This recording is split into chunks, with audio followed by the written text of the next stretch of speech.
One of the things that's constant with every business these days is just the pace of change and how fast everything's speeding up. And the reality is that there's always problems to solve, there's always things that we need to get done, but it just seems like the demand to do things faster is even more crazy intense these days than it usually is or has been in the past. What we've found is that you need to solve these problems, and you can't give them short shrift, but you also have to go through the process and solve them and make sure that you're coming up with quality solutions. So the main thing is to keep in our experience, is to keep a kind of a framework or a formula that you go through so that you can go through this process quickly and get to solutions faster and get to a higher volume of solutions and better solutions through that process. So my name is Dan, this is Dave. We're from a company called The Paragraph Project. We do market research and brand strategy, and we're essentially professional problem solvers. This is what we do for a living, and we want to share with you the process that we go through to solve problems for our clients, and hopefully some of these things will help you. And the first step in that process is to clearly define the problem. Too often we find that folks want to jump in and get to solutioning and, rolling their sleeves up and contributing to, what are potential solutions. So it's way more important to start out by clearly defining that problem, like I was saying. So one way you can do that is go through the 5 whys exercise. And basically that's just asking yourself why 5 times. And this was a process that was developed by Toyota back in the day to identify manufacturing problems as quickly and as efficiently as possible. So, for example, you might be working with a restaurant that has declining revenue, and you might ask yourself why that is, and you find that the average ticket price has been going down. And asking yourself, why is that? You find that maybe alcohol sales are down on the average tickets. And then you find out that people aren't coming in on Fridays and Saturdays, and then that's due to maybe a performing arts center or some other entertainment venue that's recently gone out of business. So the interesting thing about going through that process, that 5 whys process, is you start to separate the symptom from the disease. Typically those, the symptoms in a business world are like declining sales or profit margin or market share declining, that sort of thing. But what we saw through this 5 whys example is that the problem for this restaurant wasn't necessarily a restaurant problem or a beverage problem. It was actually an entertainment problem. So by going through that process, you figure out what's that root issue that you need to solve for, because if you're just solving for those superficial issues, you're not really going to address the root problem, so your problem is going to persist, and there's really no way to continue to you can try to continue to come up with new ideas, but you're not necessarily going to solve it unless you figure out what that root problem is. So we love that 5 whys exercise. It's really helpful to get you started. The second thing that you need to do is then start to think about how do you reframe that problem.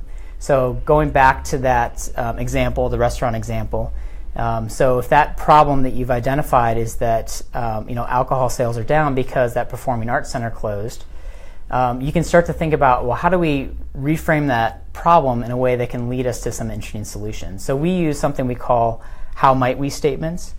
So with that example in mind, you might say, how might we get people to add alcohol to their ticket on weekdays to make up for the difference in the revenue decline on weekends?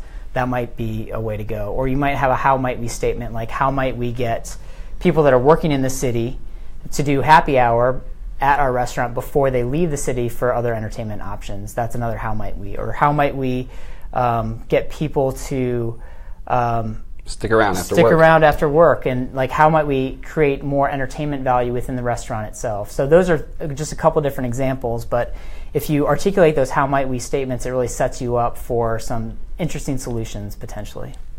And the way we get to those is something that we call brain writing. It's a lot like brainstorming, just a little bit different in that you're encouraged to work individually. This is something you can do as a group, in a regular sort of work session setting. You can also do it remotely, so that kind of helps. And it's also good for introverts.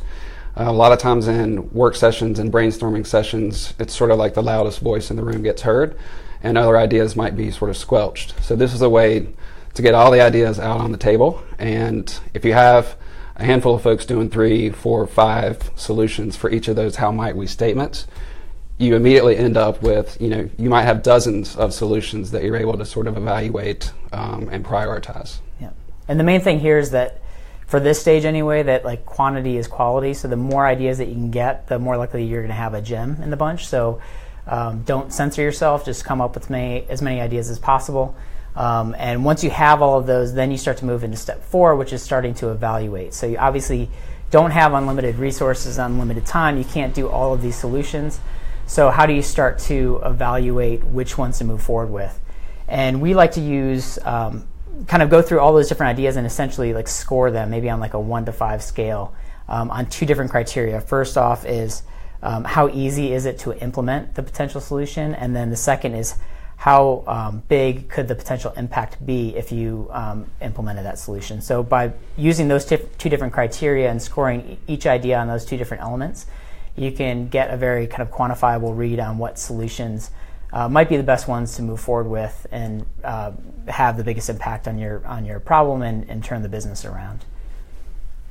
So I think that's pretty much the 4-step process that we go through. Again, it's defining the business problem using those 5 whys as a way to get to the root problem. Reframing with those how might we statements is a good way to give you a different perspective on how to solve that problem.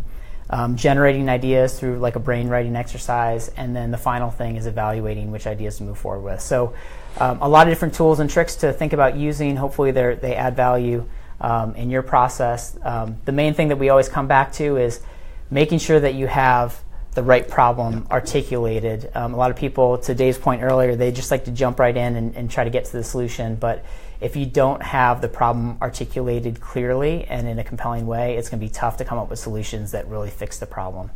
So thanks for joining us. Hope you got a little out of this and potentially have some tools that you can use moving forward. And tune in for future human intelligence videos down the road. Thank you.